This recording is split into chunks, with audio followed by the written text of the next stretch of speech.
इतिहास हमेशा विजेताओं की कहानियां नहीं सुनाता। कभी कभी वो उन राजाओं को भी याद रखता है जिनके शासन में साम्राज्य अपनी सबसे कठिन परीक्षा से गुजरता है। ये कहानी है चोल साम्राज्य के सबसे अशांत दौर की और उस राजा की, राजराजा चोल तृतीय। साल था 1216 ईस्वी। कभी दक्षिण भारत पर प्रभुत्व रखने वाला चोल साम्राज्य अब कमजोर पड़ चुका था।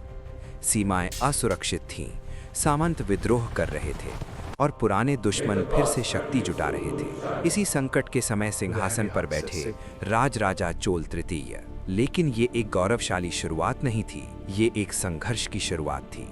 पांड्य शासक मारवर्मन सुंदर पांड्य ने आक्रमण किया। चोल सेनाएं पीछे हटने लगीं, राजधानी तक खतरा पहुंच गया और इतिहास ने एक चौंकाने वाला मोड़ देखा। चोल सम्राट बंदी बना लिया गया।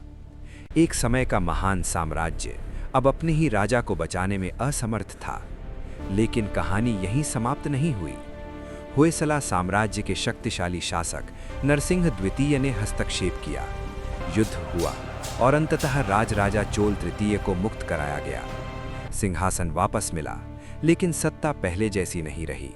अब चोल सम्राट स्वतंत्र शासक कम और शक्तिशाली पड़ोसियों पर निर्भर अधिक बन चुका था। प्रशासन कमजोर होने लगा, स्थानीय शक्तियां मजबूत होती गईं और सदियों से खड़ा साम्राज्य धीरे धीरे अंदर से टूटने लगा। राजराजा चोल तृतीय कोई महान विजेता नहीं था, लेकिन वो उस युग का साक्षी था जब इतिहास बदल रहा था।